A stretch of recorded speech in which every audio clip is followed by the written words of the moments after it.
Hey, thanks for checking out Nuts and Bolts with Tone, and welcome to my channel. Today we have a 2012 Fiat with a 1.4 that has a P0128 thermostat code. This is a notorious code for a thermostat problem. When you have this code, as long as your coolant is full, you replace the thermostat. It's just simple as that. So in this video, I'm going to walk you through how to perform this repair. It's not too bad. It's one little extra seal. Now the one thing that may be different in your Fiat is there's a lot of different versions of these Fiats, and even in the same year there's different versions. This one has a oil cooler in the front, and so it has a coolant hose that comes around from there and it goes into the thermostat housing. Some of these don't have that. So this one has it. I'm going to show it to you. I'm going to show you what the part number is, show you how to make that repair. Let's get into it. Join me. So before I show you how to do this thermostat, why don't you go ahead and click that like button, hit the subscribe button, and hit the bell. You'll get notified of all my future content, which you're definitely going to want to see. All right, here we go. 2012 Fiat with a P0128. So we're going to be replacing the thermostat housing assembly, and that looks like this right here. All right, it's going to sit in the car like this, and you're going to have a coolant line coming in here. You'll need an O-ring for that. You're going to have your lower hose, your temp sensor, and looks like probably a heater hose and a coolant overflow bottle hose right here. It's going to be a gasket on the back side. This is an assembly. All right, so first thing we're going to do is take off this undercover here so we could drain the coolant. All right, let me get that done. All right, so here's the petcock right here. So we're going to turn this, and it'll probably turn like 180 degrees, and then we're going to drain the coolant. All right, so we got the coolant draining. You're going to pop the cap right here. All right, the next thing we're going to do is we're going to take out the battery and the battery tray. All right, so you got just a hold down there, and disconnect your battery, take the hold down off, pull this battery off, and then we'll get the tray out. Okay, so battery is out. So what I did was I disconnected this PCM connector here. You just push this tab out and you depress it here, and then you can lift this tab up, and that way the positive cable can go on the outside of this. It goes through here, and that way it gave me room to move it out of the way to get the battery out. So it's a 13 millimeter for the hold down. All right, so now what we're going to do is disconnect the other side of the PCM. We're going to have to pop the clips from the harness here, right here, and we're going to unbolt this battery tray. I'm pretty sure the PCM is going to come out with the battery tray. You have a bunch of clips around the perimeter holding all the harnesses in. So you're going to have to disconnect all those clips and get this battery tray out. Okay, so after you got it out right here, you got to disconnect this ground strap from the battery, from the negative battery terminal. You're going to have, right here, you're going to have a harness that comes, that harness right there. It goes through these two looms.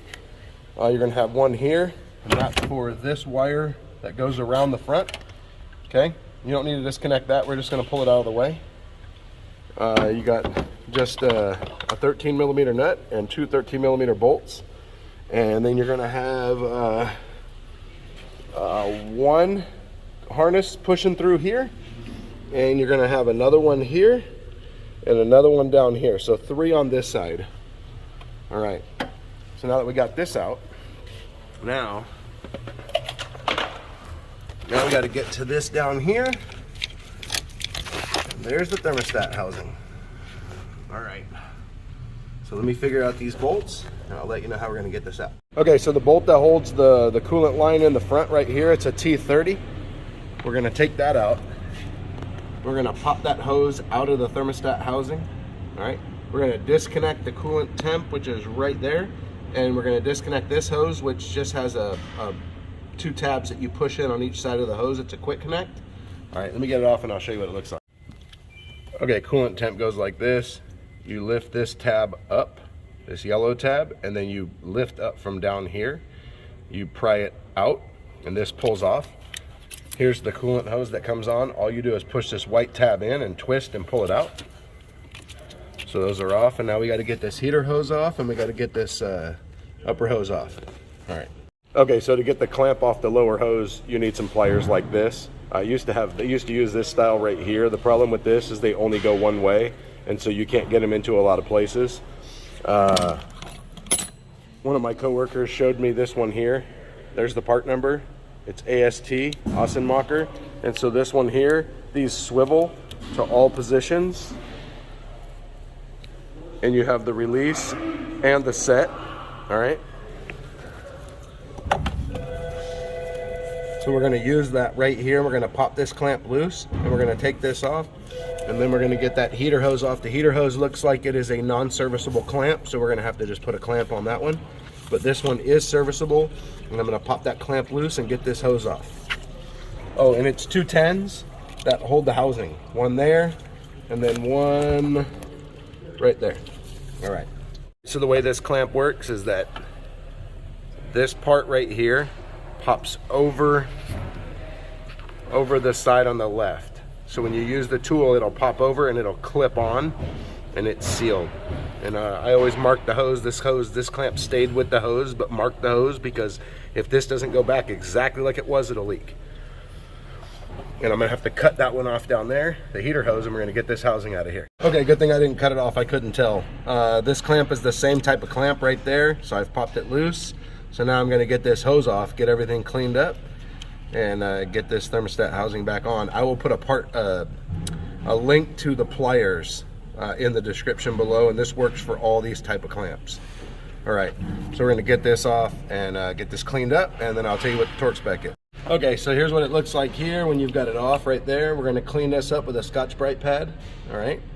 And it's 80 inch-pounds for that thermostat housing.